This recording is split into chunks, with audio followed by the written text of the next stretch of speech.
Yo! What's up mga kapangil? Ito panibago na namang video, at sa video na ito magre-react tayo sa laban ni Sixth Threat at Akata, no? Sa pangil, no? So ito ay isang short video reaction or battle review, no? Sa laban na naganap sa Gapo, no? Between Sixth Threat and Akata, no? So wag na nating patagalin pa, panoorin na natin ang video. Yes, here we go. Let us play this video. All right, here we go.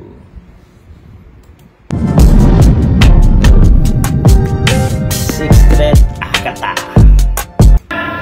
Pag ina yung mga katulong, hindi mo na kailangan ilantan. Kami na yung mga katulong, pero kakain ka muna pagpag. Kami na yung mga katulong, pero kakain ka munang pagpag. Yes, it was a nice rebuttal, no? From Sixth Threat, no? Tuloy natin. Pinapag-view ko yung kabisayaan. Baka nga naman makasamba. Pues ibang pinubitong haharapin mo mga kailangan ng pag-asa. Yeah! Oo, yan, rebuttal lang yun, no? Binabagyo daw yung kabisayaan, no? Baka nga naman makatsamba. O, ang Mindanao, actually, bihira lang yan, binabagyo, no? Paminsan-minsan may dumarating na bagyo, pero bihira lang, no? Sa Visayas, Samar, Leyte, madalas talaga yan may bagyo, no? Ito, niriribat niya sa, sa letrang bagyo, pag-asa, no? Haharapin mo mga kinakailangan mong pag-asa, no? Yung weather forecast ay galing din sa pag-asa, no? Kaya nilaro ni Sixth Threat yung bagyo doon, no? So tuloy natin yung video na to, no? So o nga naman yung katulong eh mahalaga din yan sa bahay, sa isang tahanan. Di ba merong diyan, kasambahay law, no? Kasambahay law, no? Na yung dapat hindi minamaltrato ang katulong, no? Ang katulong ay kasama rin yan sa bahay. Kaya pag walang katulong, kakain ka munang pagpag. Wala kang makakain kasi yung katulong ay parang pangalawang ina na yan, naghahanda sa pangangailangan ng tahanan, di ba? Okay, let's continue this video. Pag ina yung mga katulong, hindi mo na kailangan ilantan. Kami na yung mga katulong, pero kakain ka muna pagpag. Pinapag-view ko yung kabisayaan. Baka nga naman makasamba. Pues ibang pinubitong haharapin mo mga kailangan ng pag-asa. Yeah! Mga muchacha! Yung mga anak no, nagsasabi lang ako ng totoo. Huwag kayong magalit sa akin dito kung ba't sa lahi nito may ganitong pagtrato.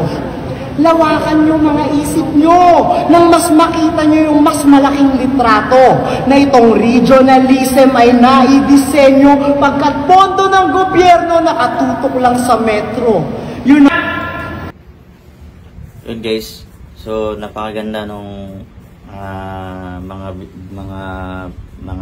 nila, no? Mga verses nila, no? Yung mga Bisaya lagi nga naman na ina-associate sa pagiging katulong, no? So actually yung linyahan na yan ng mga MCs na galing North, galing Manila, no? Actually pa nga nag-a-affirm na totoo ngang meron silang yung mataas na pananaw sa kanilang mga sarili, no? Mataas na pagtingin sa kanilang mga sarili. Kasi minamaliit nila yung mga galing South, minamaliit nila yung mga Bisaya, no? Na ina-associate nga sa pagiging muchacha, no? Pagiging katulong, no? Pero actually, silang natatamaan doon kasi ina-affirm nila, kino-confirm nila nga totoo ngang meron silang tinatawag na ego, no? Collective ego, na mataas ang tingin nila sa kanilang mga sarili at mababa at maliit ang tingin nila sa mga Bisaya, no? So tama nga itong sinasabi ni ng mga Bisaya na MC, no? Kagaya ni Zack Maestro, Sixth Street, yan, no? Yan ang mga pinaglalaban ng mga Bisaya na MC.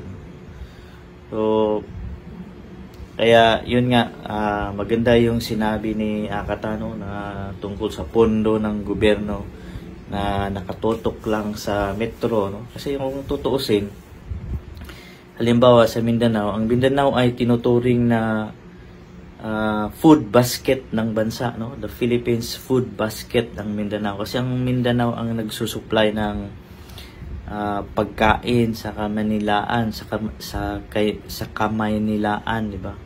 So tapos unfair naman kung maliit lang na porsyento ng budget ang ibibigay sa Mindanao. Kasi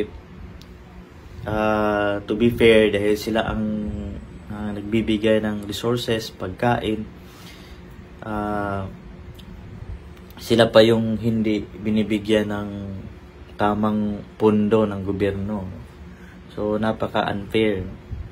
So actually doon sa Mindanao, kung saan may mga farm, agricultural farms, mga aquaculture, doon ka makakain ng fresh catch, no? Yung buhay pa yung isda or buhay pa yung yung bago mo lutuin ay buhay pa yung isda, di ba? No? Or kakaihaw lang, no?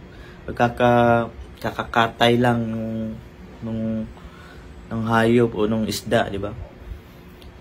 Hindi kagaya sa mga mall na frozen, contaminated ng bakterya bago mo lutuin. Dito sa sa rural area, ang makakain mo talaga ay presko, no? O kaya masarap din yung lasa kasi presko yung pagkain, di ba? So yan ang di nakikita ng mga taga Manila, no? Akala nila na yung nakakain nila sa mall na sobrang mahal ay yun na yung pinaka the best. Hindi po, may masarap pa dyan na minsan dito mo lang makakain sa probinsya, no? So tuloy natin yung video sa laban ni Sixth Street at Akata. Kami na yung mga katulong. Hindi mo na kailangan ilanban. Kami na yung mga katulong, pero kakain ka munang pagpa. Kaya mo, pinapag-yudo yung kabisayaan. Baka nga naman makasamba. Kung ibang tinubitong harapin mo mga kailangan ng pag-asa. Yeah! Diba? Yung mga Tagalog, as if walang katulong na Tagalog, ano? As if walang katulong na Tagalog sa ibang bansa, no? Kasi kung makalait sa Bisaya na sila ay katulong, as if walang nagtatrabahong katulong, no? Dapat hindi maliit yung trabaho na pagiging katulong. Dapat minamalaki natin kasi maraming mga kapatid natin sa ibang bansa na mga domestic helpers, no? At sila ay Pilipino. Dapat hindi natin sila minamaliit, dapat minamalaki natin sila dahil sila ay mga tinuturing nating kababayan, no? Hindi lang basta-basta kababayan, sila ay mga bayani ng bansa natin dahil malaki ang naiambag nila sa ating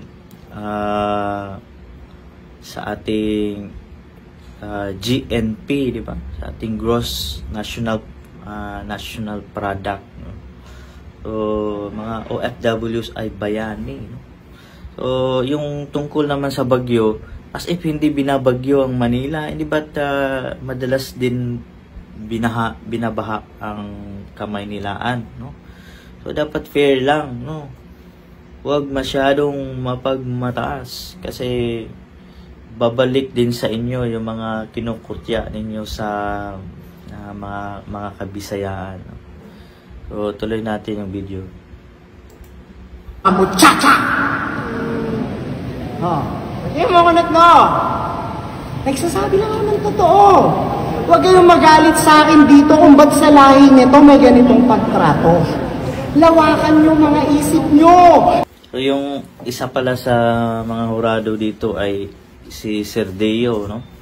So si Sir Deo ay taga Bataan.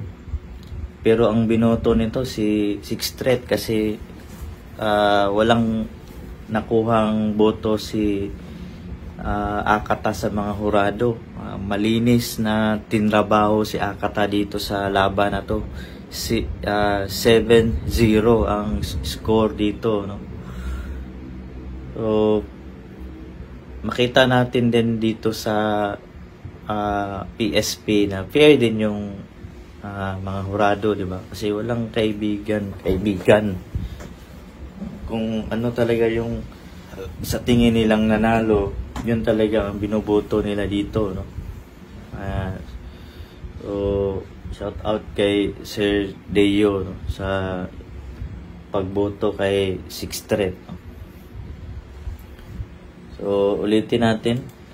Nang mas makita nyo yung mas malaking litrato na itong regionalism ay naidisenyo pagkat pondo ng gobyerno nakatutok lang sa metro. Yun kami na yung mga katulong. Hindi mo na kailangan ilangan. Kami na yung mga katulong pero kakain ka munang pagpa. Binabagyo daw yung kabisayaan. Baka nga naman makasamba. Kung ibang tinubitong harapin mo mga kailangan ng pag-asa. Yeah! Yan. So, ang regionalismo ay naidisenyo pagkat pondo ng gobyerno nakatutok lang sa metro, napaka-unfair, no? Mga boss, kaya nabuo ang tinatawag na nabuo mismo itong konsepto ng toxic Tagalog collective ego, no? In short, ang tataas ng tingin nyo sa mga sarili ninyo at kinukutya ninyo ang mga Bisaya. So ang maganda dito sa platform na to, itong tinatawag na rap battle, kasi nauugkat talaga yung mga malalim na diskurso na kailangang pag-usapan ng sambayan ng Pilipino, no? So kaya na-appreciate ko, although merong mga aspeto na malaswa o masagwa itong battle rap, nag-i-improve din ito, no? Kailangan nating pagandahin pa yung platform na tinatawag nating rap battle. So yan. So shout out sa mga ano natin, followers at yung mga sponsors natin, no, sa mga kaibigan natin sa USA, no?